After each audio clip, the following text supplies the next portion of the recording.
OK, donc je vous donne un exemple d'un problème, excusez, sur un problème typique d'un croisement dit hybride. Donc, je te rappelle, si jamais tu vois dans un problème, sur une évaluation de quoi que ce soit, on est en train d'étudier deux traits, la transmission de deux traits à la fois, comme la couleur et la forme. Ça, c'est un croisement dit hybride.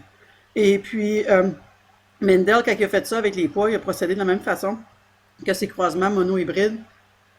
Donc, on utilise les mêmes termes, là, la génération P, la génération F1, la génération F2, les homozygotes dominants, les hétérozygotes pour les deux traits et les homozygotes récessifs pour les deux traits. C'est ce qu'on appelle les génotypes. On utilise encore les mêmes conventions de lettres. Donc, les allèles dominants pour un trait sont toujours récessifs, sont toujours majuscules, et les allèles récessifs sont toujours en minuscules, la même lettre. OK, donc, le problème ici, on a deux cochons d'Inde, mâle et femelle, sont tous les deux hétérozygotes pour la couleur et la texture de leur pelage. Donc, le pelage foncé est dominant sur le pelage pâle et le pelage rude, de texture rude, est dominant sur le pelage lisse, OK, l'opposé. Donc, c'est quoi les deux caractères récessifs et par quelle lettre on utiliserait pour les désigner? Donc, on va pour le pelage, la couleur. Si foncé, c'est F majuscule, bien, pâle devrait être F minuscule. Si rude, c'est R majuscule, bien lisse devrait être R minuscule, comme ça ici. Petit f, petit r.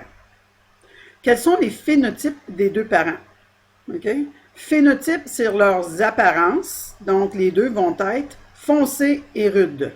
Et leur génotype, vu qu'ils sont hétérozygotes, les deux traits qu'on devrait voir, ça serait ça ici. Donc, phénotype, foncé et rude. Génotypes sont ici, vu qu'ils sont hétérozygotes. Donc, ils ont deux lettres pour chaque trait, parce qu'ils sont issus de deux parents, OK? Et puis, ils ont l'apparence des deux traits dominants. Combien de gamètes différents pourraient être formés? Puis que sont-ils? S'ils sont les deux hétérozygotes, donc, il faut te rappeler, il faut combiner chaque lettre avec chacune des lettres du trait opposé, de l'autre trait. Donc, le gros F, ici, puis ça, c'est à cause de la méiose. Hein? On va séparer ça dans 4 gamètes différents lors de la méiose. Donc 4 ovules ou 4 spermatozoïdes. Donc, le gros F foncé avec le gros R rude, le gros F avec le petit r. Ça peut être des nouvelles combinaisons. Le petit f avec le gros r et le petit f avec le petit r. Même chose pour lui parce qu'ils sont pareils, les deux parents ici.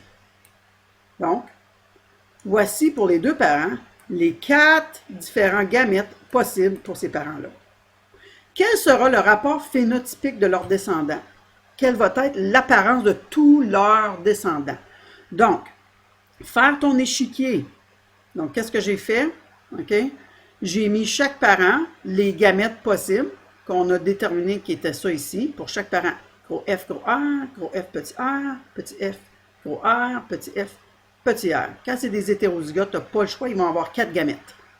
OK? Pour les hétérozygotes. S'ils étaient homozygotes, si un des deux était homozygote pour les deux traits, par exemple, tu n'aurais pas autant de choix. Mais il faut toujours voir les combinaisons possibles selon leur génotype. Ça avec ça, ça avec... Si ça se répète 2 fois, tu n'as pas besoin de mettre plus de cases. Mais tu peux aussi, mais ça va se répéter dans ton échiquier. Mais dans ce cas-ci, non. Tu n'as pas le choix de faire 4 par 4. Ensuite, comme tu peux voir, j'ai combiné toutes les lettres ensemble. Je mets toujours les 2 lettres d'un trait ensemble, suivi des 2 lettres de l'autre trait ensemble. Donc, je ne mettrai pas FR, FR. OK? Je regarde les traits chacun. Donc, il est fait. Tu peux aller le regarder. Je l'ai fait pour vous. Mais ce que j'ai fait, par exemple, c'est pour vous illustrer. En bleu sont tous les descendants qui seraient foncés et rudes. Donc, les traits dominants. Si tu les comptes, il y en a 1, 2, 3, 4, 5, 6, 7, 8, 9. 9 foncés et rudes. En rouge, c'est un autre caractère exprimé, un autre phénotype exprimé, les foncés et lisses. Il y en a 3. Remarque bien que ça, c'est des nouvelles combinaisons qui ont été créées à cause de la méiose qui sépare aléatoirement les gamètes les allèles, dans des gamètes différents. Et donc, on s'est ramassé avec une combinaison de foncé et lisse qu'on n'avait ni On n'avait pas chez la F1 ni les parents. Ensuite, 1, 2, 3, qui sont pâles et rudes. Ça aussi, c'est une nouvelle combinaison. Donc, 9, 3, 3, et finalement, le caractère qu'on avait chez un des parents originalement, probablement, OK, c'était le fameux, mais en tout cas, on n'avait pas vu chez les parents, c'était les pâles et lisses qui ressortent. Très rare, une chance sur 16. Donc, le rapport attendu serait de 9 foncés et rudes, 3 foncés et lisses, 3 pâles et rudes, 1 pâle et lisse, comme Mendel avait prédit. Détermine le nombre de descendants homozygotes pour les deux caractères. Homozygote, ça veut dire 2 lettres majuscules pour les 2 traits ou 2 lettres minuscules pour les 2 traits. Bon, il n'y en a pas beaucoup. Il y a lui, puis il y a lui. Les autres sont tous mixés pour au moins un des caractères. OK? Donc, ils sont rares. Il n'en a que 2 sur 16. Un rude foncé, puis un... Tu vois que je les ai inversés ici comparativement là, mais ça ne fait pas de différence, les 2 traits sont là pareil. Détermine le nombre de descendants dont le pelage est rude et foncé. Donc, tous ceux qui ont au moins un R majuscule et un F majuscule aussi. C'est 9. Détermine le nombre de descendants chez qui les 2 caractères récessifs sont exprimés. Bien, ça prend 2 lettres minuscules, il y en a juste un. C'est lui ici. Le petit, le rare, pâle et lisse devrait être cute. OK? Donc, ça ici, c'est un exemple pour vous permettre de faire une analyse d'un croisement dit hybride. Regardez tout le temps. OK? Pour votre échiquier de Punnett, si tu as un hétérozygote, je vous le dis tout de suite, pour les 2 traits, ça va le dire dans le problème, tu n'as pas le choix d'avoir 4 gamètes parce qu'il faut que tu sépares, tu fasses toutes les combinaisons possibles qui peuvent aller dans les gamètes.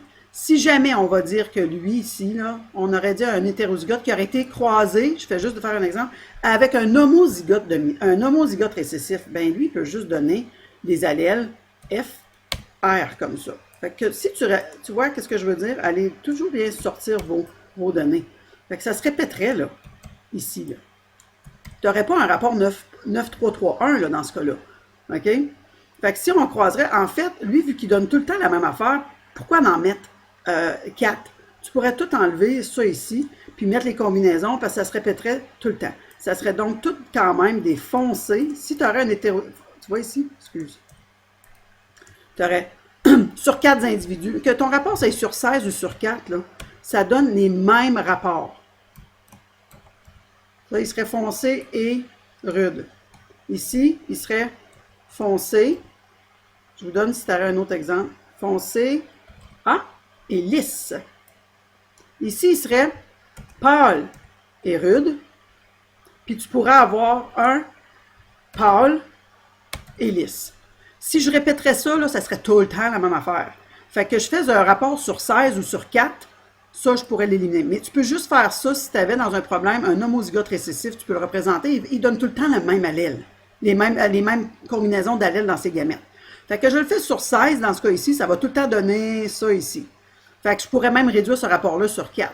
Fait que j'aurais donc un individu, si j'avais fait un exemple comme ça, j'aurais donc un individu, si je t'avais dit les parents sont un hétérozygote pour le caractère, avec un homozygote récessif, les descendants seraient un foncé et rude, un foncé et lisse, un pâle et rude et un pâle et lisse. Un pour un, pour un, pour un, pour un. OK? Ça serait le rapport. Si je le ferais sur 16 carrés, ça me donnerait 4 de même, 4 comme ça, 4 comme ça, puis 4 comme ça. 4 pour 4 pour 4 pour 4, c'est la même affaire que de dire 1 pour 1 pour 1 pour 1. OK? Alors, vous ferez les exercices que vous avez reçus et je veux que ça soit fait, s'il vous plaît, par ce vendredi. OK? Si vous avez des questions, n'hésitez pas de m'envoyer un message.